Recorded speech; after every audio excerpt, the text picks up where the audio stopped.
Hi everyone, my name is AJ Sheikh. I work for John Zink Hamworthy Combustion. Welcome, come on, sit down. I've worked there for 5 years as a process engineer in the process burner group, and I just swapped over to the vapor control group. Have a little bit more of an R&D role now, but I've been testing burners, designing combustion equipment for half a decade by now. So today I'm going to be teaching you an important subject, fuels. Okay. Oh wait, before we begin, I glazed over some things. First of all, my email address is right here, ahmed.sheikh@johnzink.com. Okay, that's ahmed.sheikh@johnzink.com. I go by AJ. That's because if you go to my dad's side of the family, you got so many people named Ahmed and Muhammad that we all go by our middle names or nicknames. Just email me if you have any questions. So I've been working for John Zink for 5 years designing combustion equipment. Glad to have you all in class today. But we're going to learn about fuels. Okay? What does that mean? Well, we'll get to it.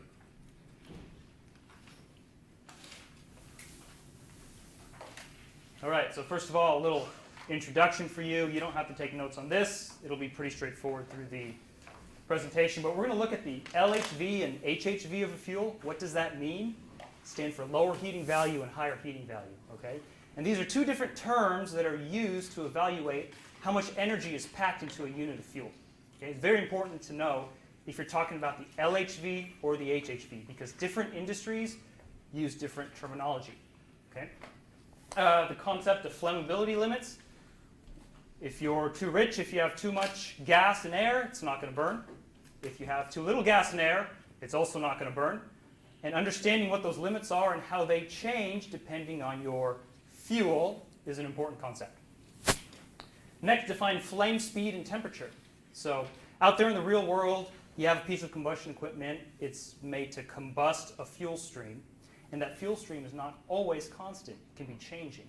And as that fuel composition changes, things called flame speed, right, and flame temperature, adiabatic flame temperature, those are jumping all over the place. And you have to understand how that relates to combustion stability and process efficiency. And then at the end of this course, I want you all to be able to explain to me why it's important to know what type of fuel you're burning. Like if you throw natural gas to a piece of combustion equipment, or if you throw propane to a piece of combustion equipment, it doesn't always behave the same. You've got to know the differences between the major fuel types. So pretty straightforward. You do have 2 homework questions. They'll appear in the slides. They're pretty simple. And if you have questions, you can always just email me. All right, a little bit of an outline. We'll skip over that. Great. OK, let's get ourselves in the right mindset first. Does everyone know what this is right here, this diagram? What's it of? Anyone? Say it. It's a distillation tower, right? On paper, there are 2 things I want to point out. First of all, you got a reboiler down here, right, for your boil up on your bottoms, and you got a feed. Okay. Sometimes when you're doing your HISA simulation or you're designing this equipment, well, on paper you just have a simple, reboiler feed. It's pretty simple. You don't think much of it. You think about how many trays do I got to have in here? What's my outlet composition? What's coming out the top? What's coming out the bottom? However, if you look at the design of your reboiler, there's actually, or feed preheater, there's actually a lot of process engineering involved in that, right? In order to take the fuel and burn it to boil up what's in your distillation column, or to preheat the feed, you got to have a heat transfer device in there. And that's where these fired heaters come in. You see there are tubes that are running your feed, and in the middle you have combustion equipment or burners that burns your fuel that provides heat to the process. So maybe on paper it seems very simple, but there's a little bit more to it than that. So we're going to start explaining how different fuel compositions, or varying your fuel composition, changes the process design of these pieces of combustion equipment. Okay? Okay? So the simple reactions. So first slide is what happens in the basic hydrocarbon reaction, because what we're going to be burning out there in the field are hydrocarbons, right? Alkanes, alkenes, et cetera, et cetera. This is the equation that you really should know. Okay? You burn a hydrocarbon with oxygen, and you have some nitrogen in there because air is not just pure oxygen, right? You have to bring in your nitrogen composition as well. You're going to create CO2 and water. Right? That is the basic combustion reaction. You got your hydrocarbon and air, creates CO2 and water. And the nitrogen is the same on both sides of the equation because it doesn't react with anything. Okay? Pretty simple. Any questions? All right. So here's a balanced chemical equation on step 2. So you can see if we're burning CH4, which is, who knows what CH4 is? Methane. If you're burning CH4, per mole of CH4 you need 2 moles of oxygen, and your output gases are CO2 and water. 1 mole of CO2 and 2 moles of gaseous water. And in this process you release heat. And hopefully you have some sort of heat exchanger to capture that heat and use it in your process, whether it's to preheat your feed, whether it's to run your reboiler, right? Hydrogen, though, hydrogen is seen out there in the field a lot. Its combustion reaction is a little bit different because there's no, what's missing from the hydrogen reaction? There's no carbon. So how are you going to get CO2? So instead, hydrogen with half a mole of O2 becomes H2O. Your only combustion product is water. That's why it's a bit unique. But we see it all the time in the field because sometimes you have this process or this distillation column, right? You're trying to separate out the products you can sell and the products you can't. You'll have this stream of hydrogen and other hydrocarbons that you can't really sell to anybody because it's not the purity that you need it to be. So you send it back to your furnaces.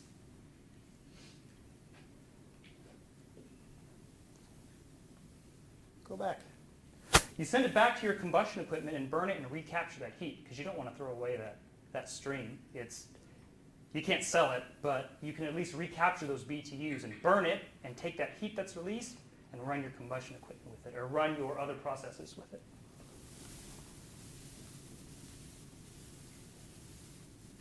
Okay, any questions on this slide over here?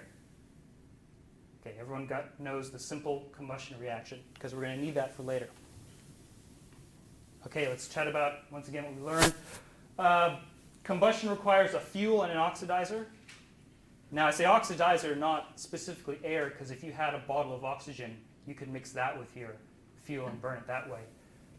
NASA and rocket ships, they have different oxidizers that they mix in with their fuel because you don't have air out in space. And when considering industrial combustion, you're usually going to be working with hydrocarbons and air. You're not going to be working with pure oxygen. Okay? So, some basic concepts there. So from a molecular standpoint, how do these molecules in the fuel look like? So you have a lot of alkanes. A lot of your process off streams, they're going to have a lot of alkanes in them. A lot of times methane, ethane, propane, butane. The heavies, if you have a lot of heavies that you're trying to burn off, maybe you're not running your process as efficiently as you want to. So we see, as the hydrocarbons get heavier, a lot of times in the burner industry, we see less and less of that in the fuel streams. But you can get alkanes, alkenes, alkynes, aromatics, cyclical compounds. Those cause problems all the time because sometimes they can polymerize and really clog up the fuel orifices. Oxygenated hydrocarbons, right? You can have an oxygen in there.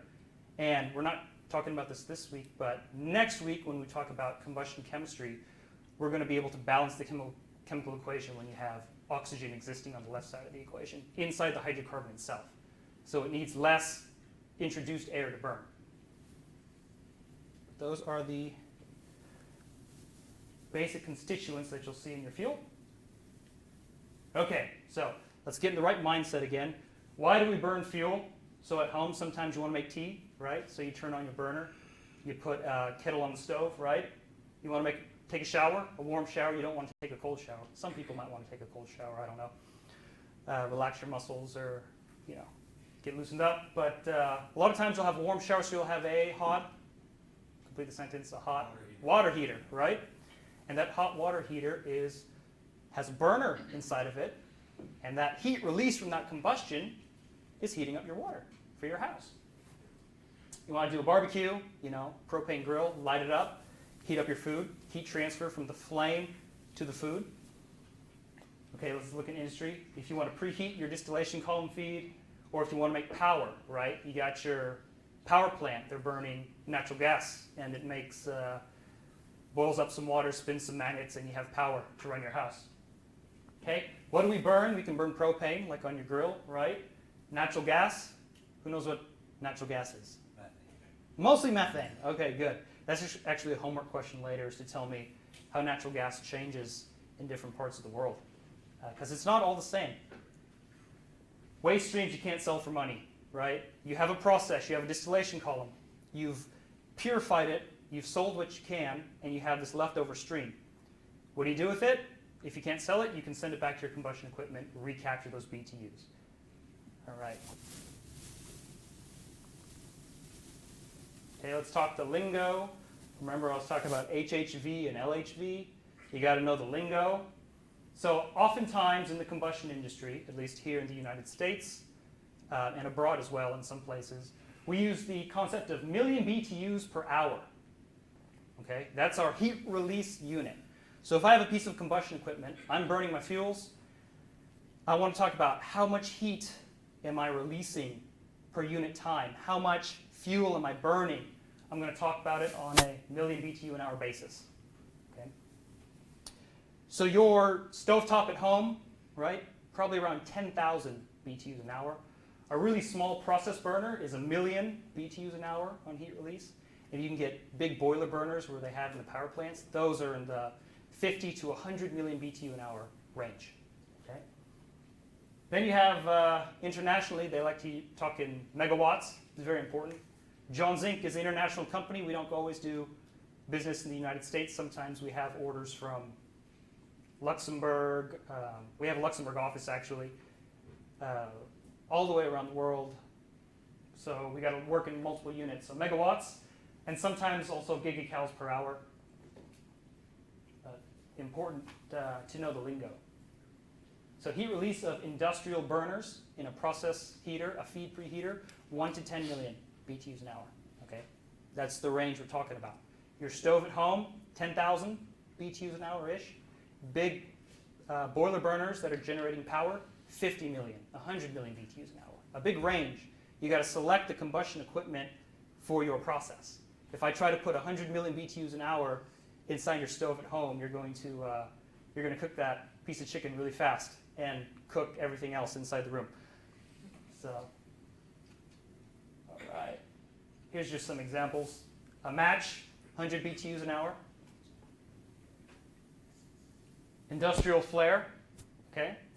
If you're, so a flare is a safety device for your plant. Let's say you have a process upset, okay? And you got building up all these gases. You don't want to pressurize all your equipment, so you got to get rid of it. You don't want to release it into the atmosphere because just releasing hydrocarbons into the atmosphere isn't really great, volatile organic compounds and whatnot. So it's best to burn it to turn those released gases into, okay, what are my combustion products mainly? CO2 and water, better for the environment than just sending hydrocarbons straight out into the air. So that's the purpose of flares. Okay, so heating value, HV, is the energy release per unit measurement of gas. Okay. Now I can talk about it in multiple ways, and it's just the definition by which I characterize the gas. If I talk about the higher heating value, okay, that means if I took my unit of gas and I combusted it, the energy it releases, if I took that, let's say I had a bomb calorimeter, right, and I burned a portion of fuel. If I go ahead and vaporize all the water in my bomb calorimeter, the energy to do that would be equal to the higher heating value. Now, if I only heat up the liquid and I don't vaporize the liquid, that's what's known as the lower heating value. Why is this important? Well, glass industry, steel industry, incinerators, their heat exchangers in their process, they take all the energy out of the flame and the flue gas that they can, right? So they really base their calculations on how much heat they need to put into the system based on the higher heating value. Okay? Other industries don't extract as much energy. So they talk on a basis that only corresponds to not heating up that water vapor. So the difference is the heat of vaporization. But in the burner industry, they do all their calculations based off lower heating value. Okay?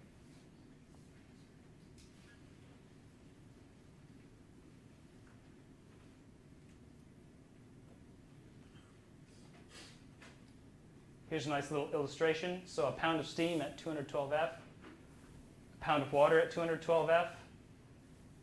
To heat a pound of water to its boiling point, but not boil it off, right, takes 180 BTUs. Now, to vaporize it all, it takes 1,150 BTUs, okay? There's a big difference in that heat of vaporization.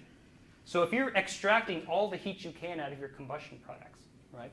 So in a process heater, I don't know how much, if you covered this in the last lecture, but I'm burning a hydrocarbon, right? Or I'm burning hydrocarbon and a mixture of hydrogen. It releases heat, and you have this hot flue gas, and it's flowing over probably process tubes or some other sort of heat exchanger device, and I'm extracting that heat from that, right? And that flue gas coming off the burner is cooling down, and my process is heating up. Okay, so I have my feed preheater. I'm flowing the hot combustion gases over this pipe with my process over it, and my process is heating up, my flue gas is cooling down. If I'm in the burner industry, usually we don't extract all of the energy we can down to cooling the flue gas really, really cold, because that can cause some corrosion problems, okay, when you start making your flue gas too cold. But in other industries like glass and steel, you extract a lot more energy, so they base all their calculations on getting the higher heating value out of their fuel. Okay? Any questions?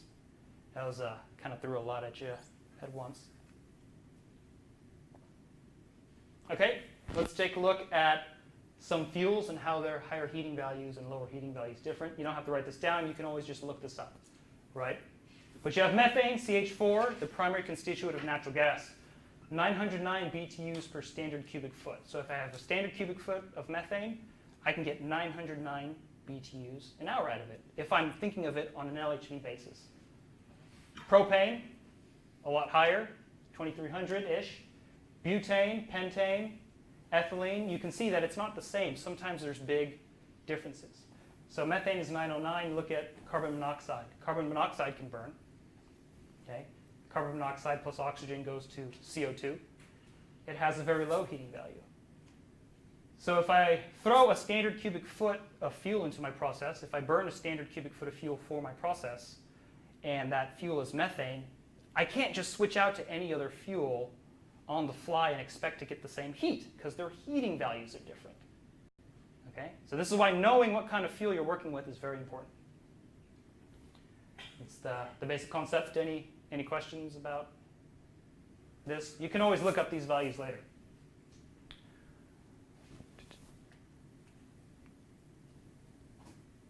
Okay, so the next topic we're going to talk about is how do we burn these fuels in combustion equipment. Okay, so I have this fuel, I need to burn it. How do I do it? There's two ways.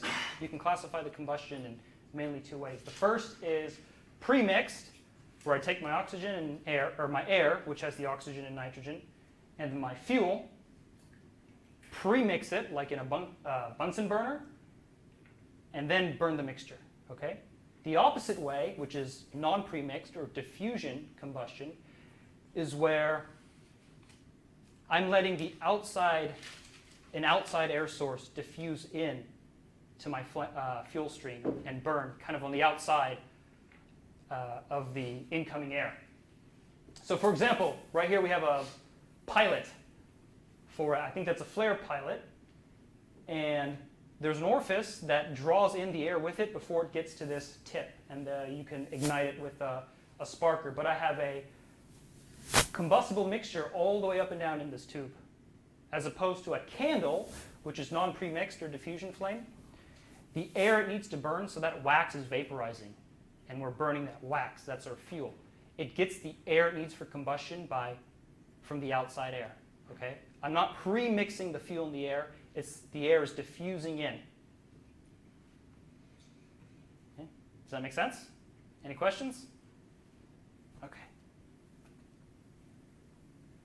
So why do we care, right? Yeah, so what? You premix the flame. Well, let's talk about it. So non-premixed flames. We'll go in reverse order. It takes time for the fuel in the air to mix to its proper ratio to burn. Okay? So you have different zones in the flame. This diagram shows you have a fuel-rich zone before you've diffused all the air you need to burn into the fuel. you have a core. There's no air in there, so it's really, really fuel rich. You have basically just fuel right here and starting to diffuse into the air on the outside. And then you have a stoichiometric ratio of fuel in the air, and then you have a lot of excess air at the end. So it takes almost time for that combustion to complete. It takes longer for that combustion to complete. Now let's look at premix. I mean, it's a bit tighter, shorter. You have a flammable mixture exiting right at the get-go. So it can burn like that and burn fast. Okay? Now, there's a safety concern with premix combustion. You have a flammable mixture all the way back inside the tube, right? So theoretically, couldn't that fire propagate all the way back to your fuel source? Maybe. In this case, you don't have a flammable mixture in your tube, right? Your fuel has to exit before it can find any air and then mix with the air and then burn and perform combustion. So there's no risk of what we call flashback, okay? Now, premix combustion, you have that risk. You have the risk that if you're not stabilizing your flame front in the right spot, you can burn all the way back and cause some big damage to your equipment. So to stabilize it, you just increase the flow? That's one way, yes. To help prevent flashback, you can start increasing your flow rates through the orifice, and then your flame speed, or your flame speed going forward, right, is faster than the flame can propagate back. And we're actually going to get to that in a second, what that concept is. So, main concept, you can classify combustion in two ways: premix and non-premix or diffusion style, right? And there's some differences. It takes time for the non-premix flame to mix with the air and burn. But there's an issue here called flashback, where you can burn all the way back to your mixing chamber. Okay. So before we get to flame speed, I want to talk about flammability limits, because that's important. Because at what point can my fuel and air mix and I get a flammable mixture? Okay? And it's different for each type of fuel you have.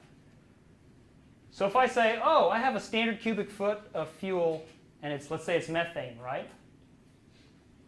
My flammability limits are I need to have at least 5% methane in air for it to burn. But if I have more than 15% mole concentration, volume concentration, it's too rich and it won't burn. Right? Now let's say my process changes, there's a process upset, I get a different fuel. I got to keep in mind that my flammability limits could change and my behavior of my flame could change. So you can't just apply what you do to one flame to another without understanding these concepts. Because if you do, you could get into an unstable situation where all of a sudden you won't burn anymore. Let's say I have, say I'm burning ethylene, right? And the upper flammability limit is 28.6%, okay? And I say, okay, well, I'm well below, let's say I'm hovering around 20% concentration fuel and air. I'm hovering well below the upper flammability limit, so I know my combustion process is going to be humming along really nicely. If I switch to methane and assume the same things, all of a sudden, flame's going to go out. If the flame's going out, it's not burning, and if it's not burning, I'm not getting the heat I need for the process. Okay? So which fuel you're burning is very, very important, because the properties change. It's pretty simple.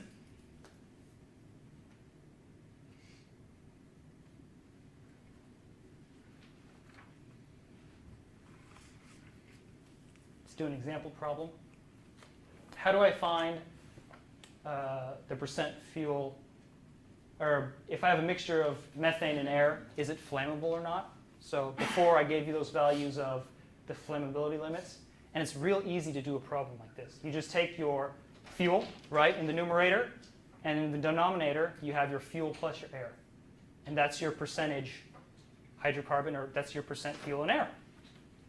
It's 11%. So is this flammable? Yay, nay? Oh, it might be a little bit hard to see. Yay?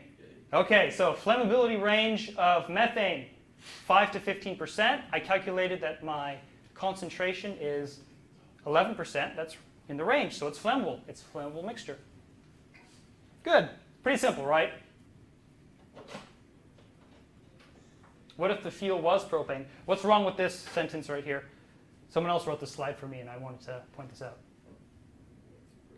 Yes, were. Hypothetical case, subjunctive case.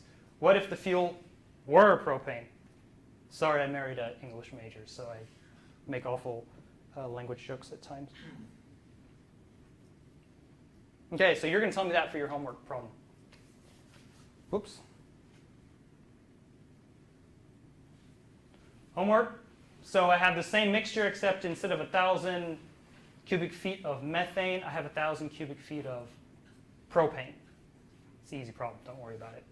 So I want you to tell me if I have 1,000 cubic feet of propane, 8,000 cubic feet of air, is that mixture flammable or not? And you can just email me the answer. Call it number 1.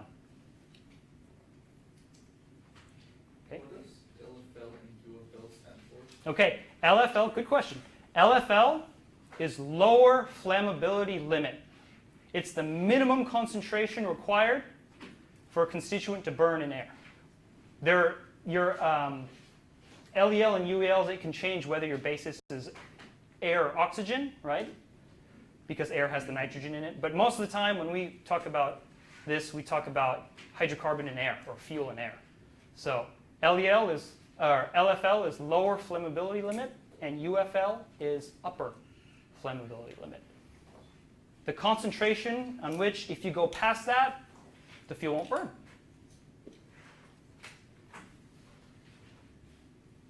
Okay, I even gave you the propane LFL and UFL, so it's a really, really easy problem. It's just one of those, are you paying attention? Okay, everyone got that? Anyone need? Okay.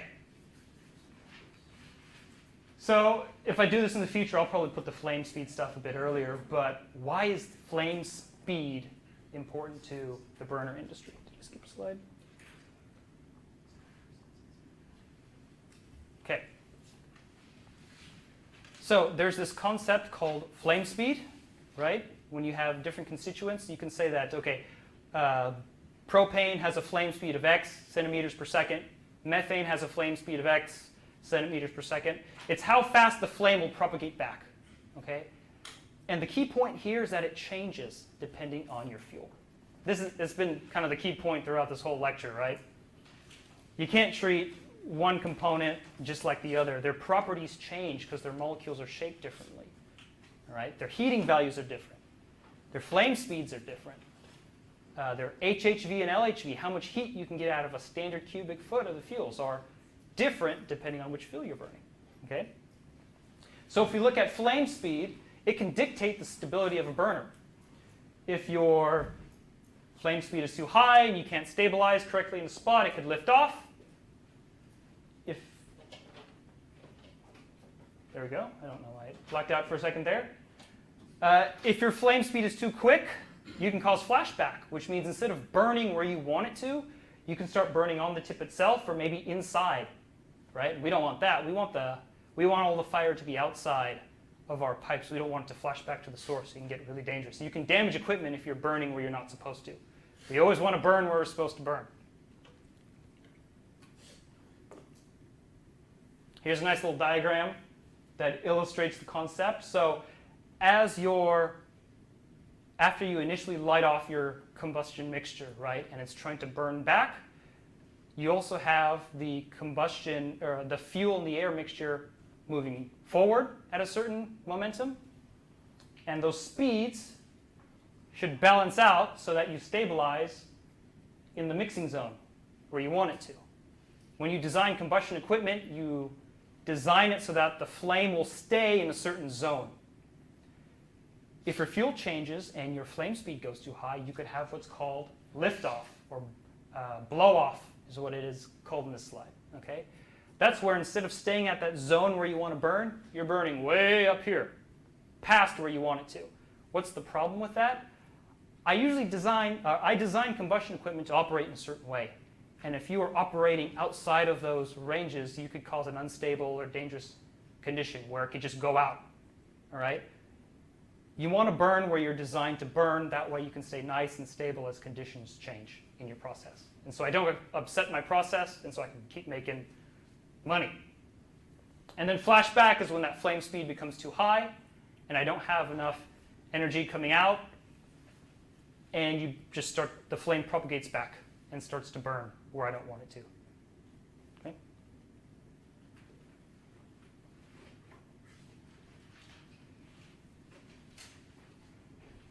I have a nice little chart of flame speeds. Let's take a look. Hydrogen. Sometimes you get hydrogen, that oddball that doesn't produce carbon dioxide, right? Its flame speed is fast, really, really fast. Holy moly, it wants to burn really quick.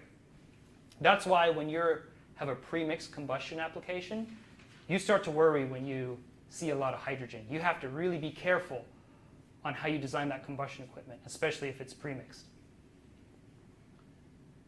And then you look at propane and methane. By the way, in natural gas, there's trace amounts of propane in there too. It should be very little. Part of your homework is you're going to look it up and tell me what it is. So question number 2, tell me what Tulsa natural gas is comprised of. And if you want a bonus question, I don't know if I'm allowed to give bonus points. Dr. Buckle's kind of running this thing, but I'll lobby for bonus points for you all if you pick a country in the Eastern Hemisphere and tell me the natural gas composition of it. Just pick a country. It might be the same, it might be a bit different. Okay, so that's question number 2. So what can we glean from this graph over here? Is the flame speed constant as I change my equivalence ratio? Now my equivalence ratio is how much extra air I throw into my fuel before I burn it. Okay?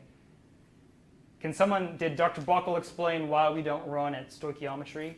Why we don't just have the right amount of air you need to burn in most cases? Why do we have excess? Okay, so the fuel in the air, does anyone want to take that one on? All right. So the fuel and the air have to mix, right? Your fuel has to mix with the air, and that mixture is what can combust. If you have just the amount of air you need, there's a bit of a chance that the fuel won't find that air in that mixture. Okay? So we provide excess so that, first of all, we're pretty sure that you'll have complete combustion. Also, the amount of air that you put into your process, is it ever just rock solid steady? No, it's going to be changing. If you have you all done? Is Dr. Kromashki still here? No. She's at Auburn. Okay. Well, you all are seniors, right? Okay. So are your process inputs on your when you do your simulations, are they always constant? What's that class I'm talking about? Process control. Sorry. I was thinking process component design because I was chatting with Dr. Johannes like a couple months ago, but process control. Okay? And when you do your process control in your unit ops lab, your signal's always jumping a bit, right? It's never dead steady constant. So you want to have that excess air so that you can always have the amount of air you need. So in case it dips a little bit, you have some excess in there. So you want to make sure you don't burn substoichiometrically, because when you do that, you start just releasing unburned hydrocarbons, and you start making a lot of carbon monoxide. But you have a little bit extra, so when that air dips, you have a healthy amount, and you don't cause the burner to go out.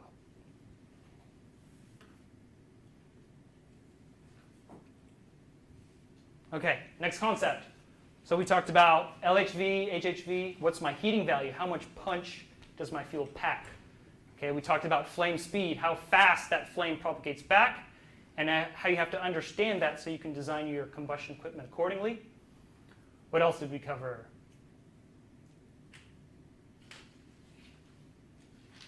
HHV, LHV, then flame speed.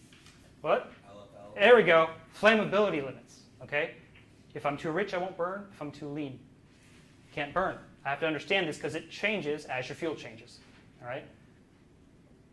Changes as your fuel changes is kind of the key point of all these slides. But flame temperature is also an important concept that we look at. Okay? Because to have heat transfer, right, you got to have a delta T in there. So your temperature of your flame, quote unquote, controls a lot of things. All right? So if I have a hydrogen flame, my adiabatic flame temperature which is if I took all the energy that the flame released and all the combustion products and say there's no heat loss, before I start giving off heat to my environment, what would the temperature of those combustion products be? And that's sort of a theoretical maximum flame temperature. And that's how we look at these flames. So hydrogen would have a really high flame temperature. Methane would have a lower flame temperature than hydrogen. If my fuel mixture has a lot of inert in it, so let's say instead of having oxygen as my oxidant, I have air. I'm bringing in a lot of inert in the form of, complete the sentence. What else is mixed in with oxygen and air? Nitrogen, right? Nitrogen doesn't burn, it's an inert. But it's still a combustion product, right? It stays through, it doesn't go away, it's still there.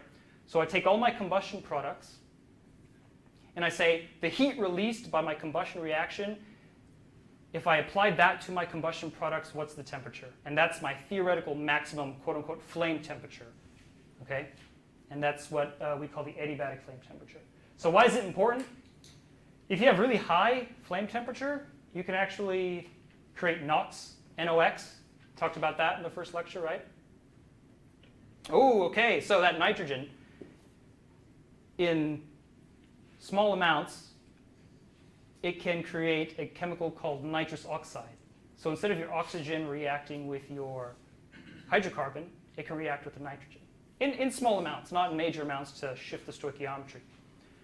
But that goes out in your flue gas, okay? And that nitrous oxides, they can cause, listed things right here, photochemical smog, ozone depletion.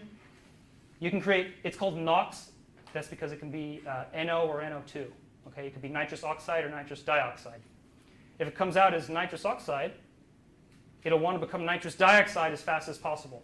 And if that happens, well, it has to get that oxygen from somewhere, right? It can deplete the ozone layer. It can contribute to acid rain. It's the greenhouse gas effect, right? It's a greenhouse gas. It's stable. It just sits there in the atmosphere. So the biggest reason adiabatic flame temperature is important in the burner industry is, well, really high, you can create NOx, and it also is tied to stability. So those two things, emissions and stability. Okay? So this lecture is on fuels. Went too fast, sorry.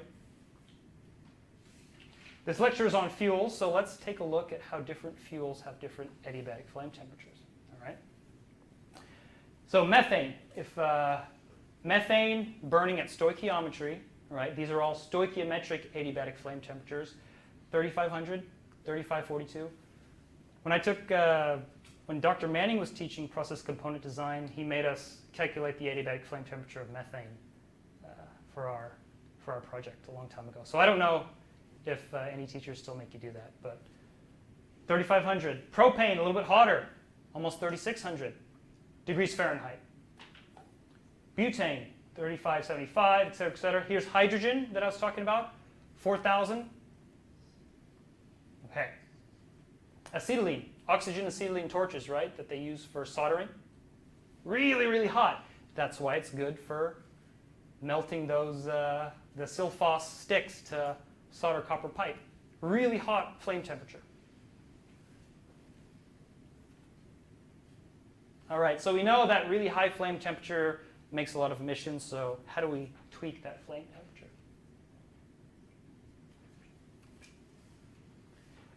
You can dilute the fuel with air, right?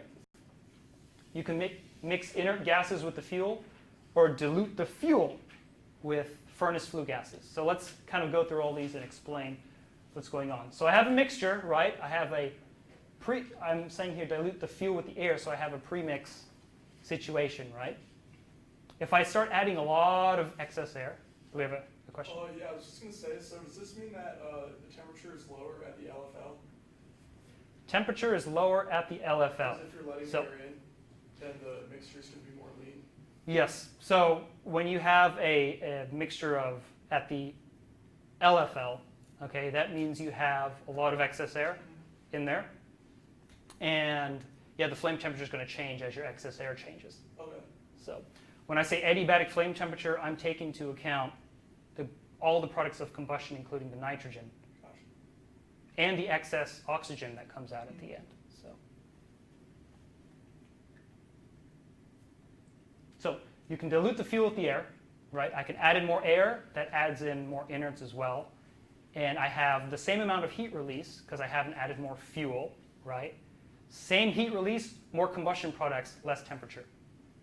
Okay? I can mix an inert gas with the fuel. Okay, I can landfills, right? Your trash has to go somewhere. Landfills create a lot of methane. But it's not pure methane. If it was pure methane, I'm pretty sure they'd be encouraging everyone to throw away a lot of trash. But it's a mixture of methane and CO2, probably 50-50. Okay? That CO2 doesn't burn. It's an inert. So if you siphon off landfill gas and try to burn it, its adiabatic flame temperature is much, much lower than pure methane because you've added inert into the mix. You've kept the heat release the same. The fuel side is the same. But your combustion products, you have all the CO2 that just kind of passes through the reaction. You have all this nitrogen that passes through the reaction, cools the flame down. Okay? Dilute the fuel with furnace flue gas. Okay? If you have a box and you have a piece of combustion equipment inside of that box and you're burning, sometimes recirculation patterns can form inside of that box. Okay? And the flue gases, instead of exiting, can cycle around and mix back in with the burner. Okay? So if you're mixing that flue gas into the initial combustion zone, you can lower the flame temperature as well that way. Okay? Yep. You talked about the LFL and UFL for the gas concentration itself, but is there an oxygen concentration you have to hit, or will it burn at like minimal amounts of oxygen? Okay. So that LFL and UFL is concentration of hydrocarbon in air. Okay? So if I showed you the graph for hydrocarbon and oxygen, they would look a bit different. Okay. So it's switching as we do. So those LFL and UFLs are changing as we change the composition of the gas? Yes, that as well. So great question. Your LFL and UFL will change as your overall composition or mixture changes of your fuel. So if you're 50% methane and 50% propane, your LFL and UFL, they have these nice little triangle diagrams that can tell you. But a lot of times they do experiments to figure out where these limits are. Your LFL and UFL will change somewhere in between the two. Okay. A lot of times you can estimate it by just averaging your LFL and UFL of your pure components based on the molar composition, and that'll get you real close. Okay. Good question. Any more? Okay. Okay. Reduce fuel temperature. All right, so let's take a look at, we just took a look at what you can do to decrease fuel temperature. How do we increase it, okay? You can take the combustion air, your air supply, and you can preheat it. So in a candle, all your air is on the outside diffusing in. We're not really controlling the air, but let's say you have a turbine. You're running a turbine, right? And you run these turbines with a lot of excess air to keep the turbine itself cool. But now your turbine exhaust is really hot, and you want to recapture that energy, you can send it to your burners. If you have ducting hooked up to your burners and a blower, you can send that hot turbine exhaust back to your burner, and it'll be a lot hotter. You're preheating the air before it comes in. Now with turbine exhaust, and also it has a reduced oxygen concentration, which can change things as well. But you can heat the air before it gets to your fuel, and your flame temperature goes up. Because it's all the energy, it's an energy balance, right? You're increasing the energy input. So if you divide that amongst your combustion products, you'll get a higher temperature. So your heat value increases? Your heating value of the fuel stays the same, but the overall enthalpy in the system that I'm using to calculate this adiabatic flame temperature, it's going up. Because before, let's say I had everything based on ambient air, 60F-ish, right? And I say I'm burning a whole bunch of methane with a certain amount of excess air.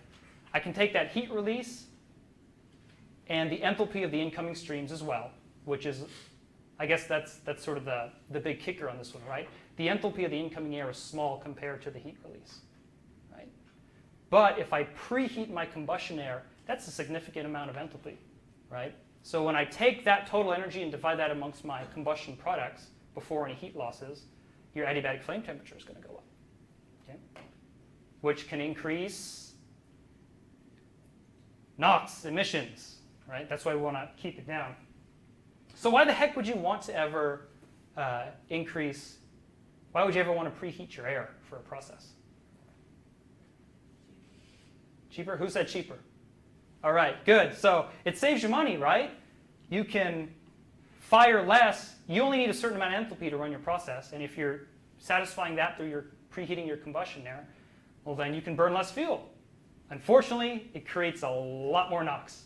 If I throw 600 degrees of air preheating in there, we kind of say on average for a process burner, you'll double your NOx. You'll double your emissions. And really, how much extra efficiency are you getting? Probably on the order of a couple percentage. So usually I like to discourage air preheaters for that reason. But anyways, if we have to work with it, we have to work with it. If you have to design around it, then we have to know that if I have preheated combustion air, my flame temperature is going to be higher. So I have to treat the design of the equipment differently. Okay? Nice little graph. As I increase my air temperature from 60 F in ambient all the way up to 900, my adiabatic flame temperature jumped from, let's say at 15% excess air. You're hovering at 3,400 and you're going up to close to 3,700. So it's not only the fuel that you have to worry about in this equation, there's the air.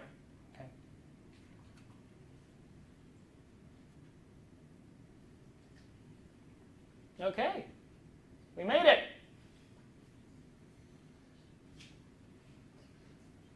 Just a little summary of terms. Go ahead. Is there a limit to how hot you can get a flame to be? How hot you can get a flame to be? Well, I guess theoretically, if you had some sort of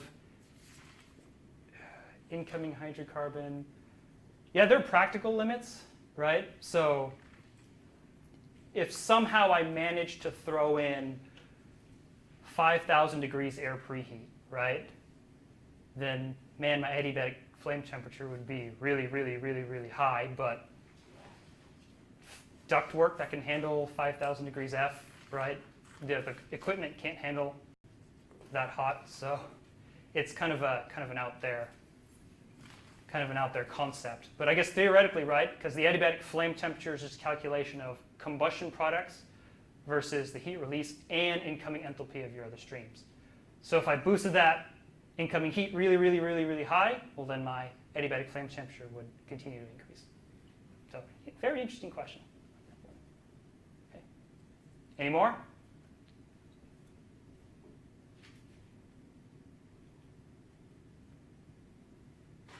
Okay. Flame temperature affects NOx emissions.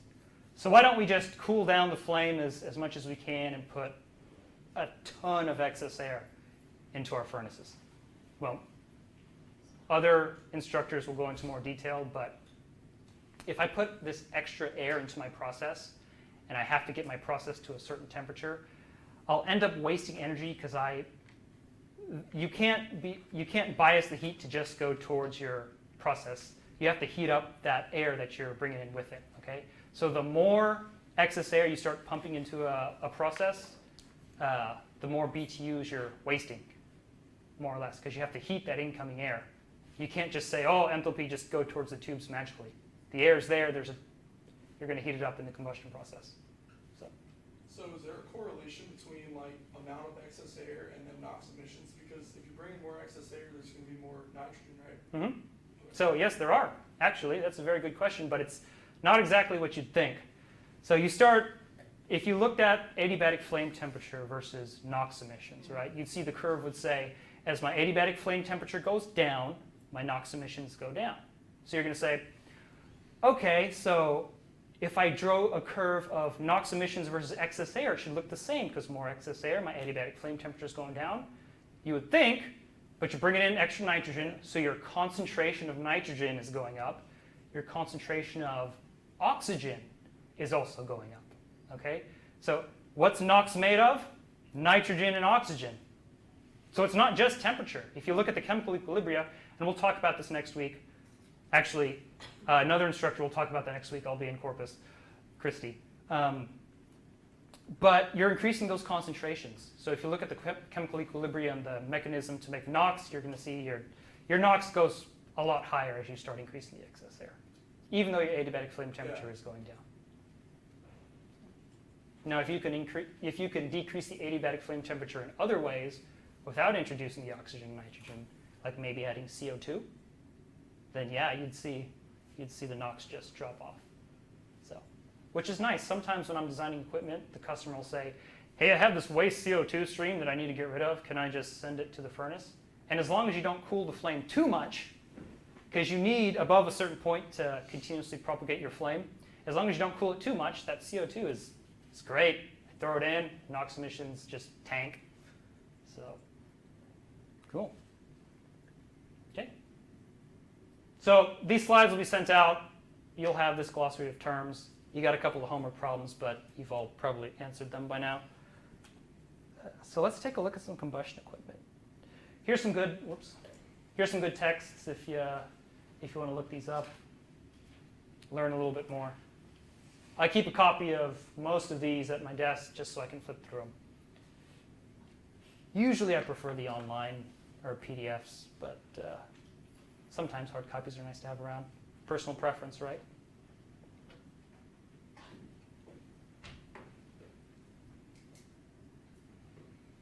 So is a high BTU gas easier to burn than a low BTU gas? This is kind of just some combustion equipment examples. So I have Tultra natural gas and nitrogen. It has really high BTU per scuff, okay? But I'll tell you this, its flame temperature is really low because I've mixed in all that nitrogen with the fuel. All right, so it's hard to burn. You can see that I'm not stabilized where I'm designed stabilized. This whole half of the burner is lifted off and there's no flame there. This gas tip is on, it's blowing fuel out, but it's not burning. However, hydrogen natural gas, lower BTUs per scuff, but it's locked in solid. I'm burning right at the exit, or I'm burning right at the mixing zone where I want it to. That's because hydrogen has a really fast flame speed. It wants to burn really quickly. So it's not just BTUs per scuff, right? You got to look at the whole picture. Flame speed, LEL, UFL, excess air, adiabatic flame temperature, and they change as fuels change.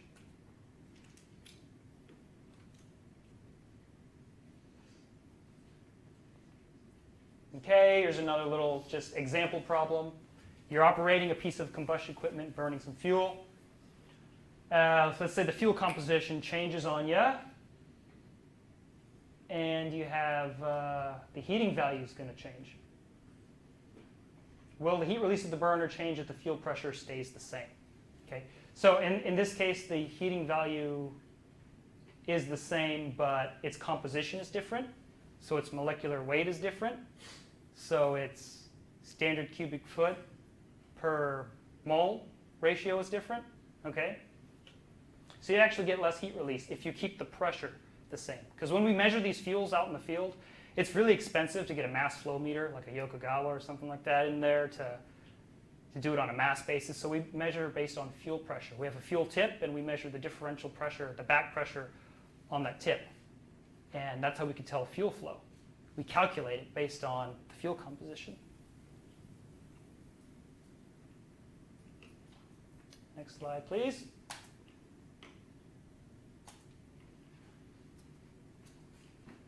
Here we go. This illustrates that fact.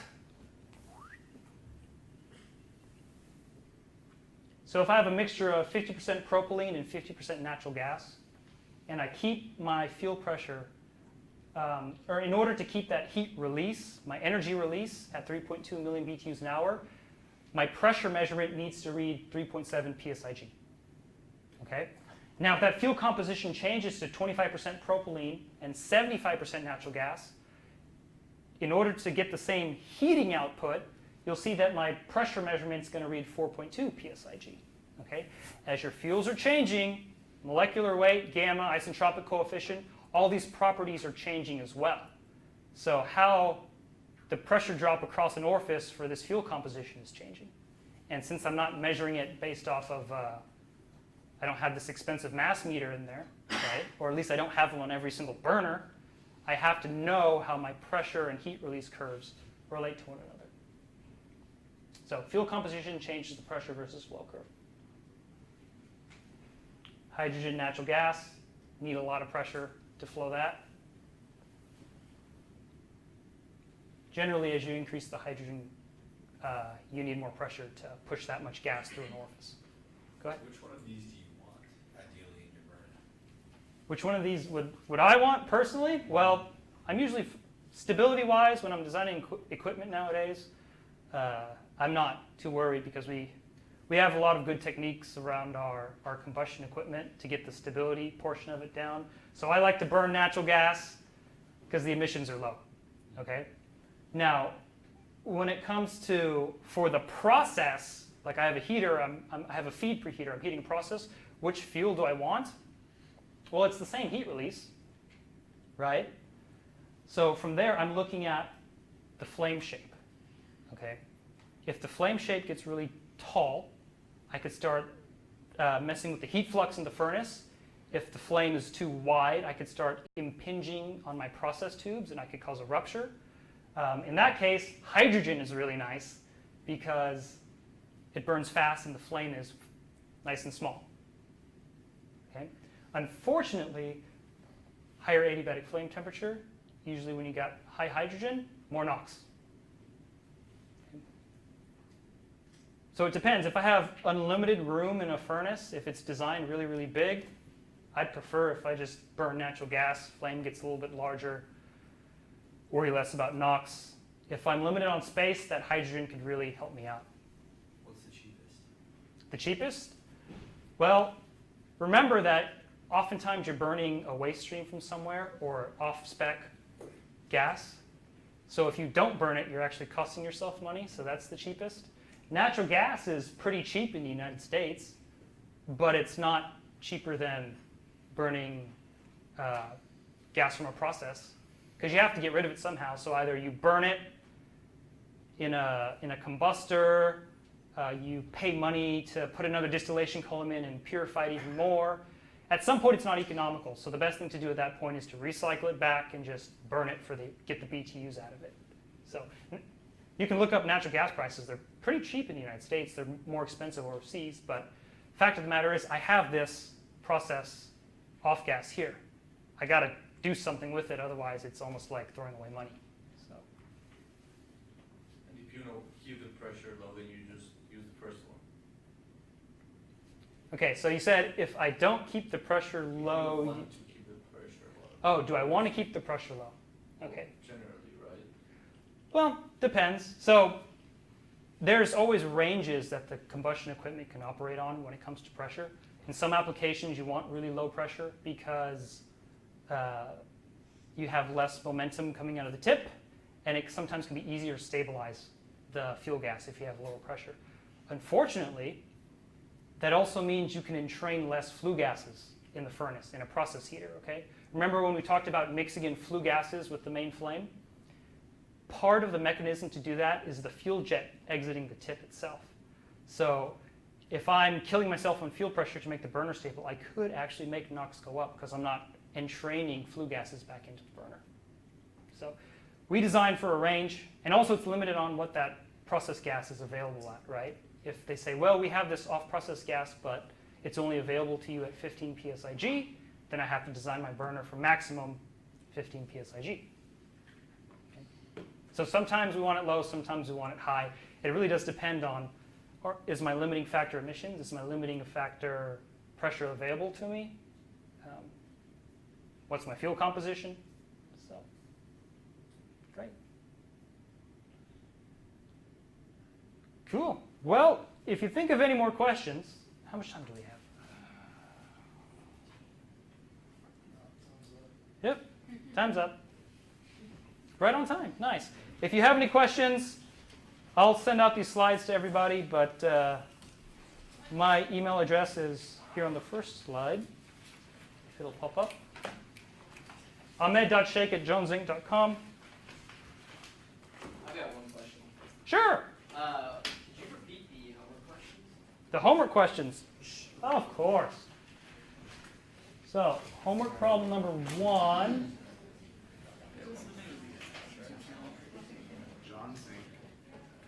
Well, people got to get going. Email me. Okay. I made it simple. I left the ham with you. One of them was tell me what natural gas is. Oh, yeah. In that mixture, what's the lower flammability, will the propane burn? But here it's going to be the Okay, so I got 1,000 standard cubic feet of propane, 8,000 standard cubic feet of air.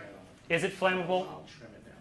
And the second one was, what's Tulsa natural gas, TNG, comprised of? Give me the full breakdown, and then pick, if you want a bonus point, pick a country in the Eastern Hemisphere, and tell me the natural gas composition there. So, appreciate it. Have fun, everyone.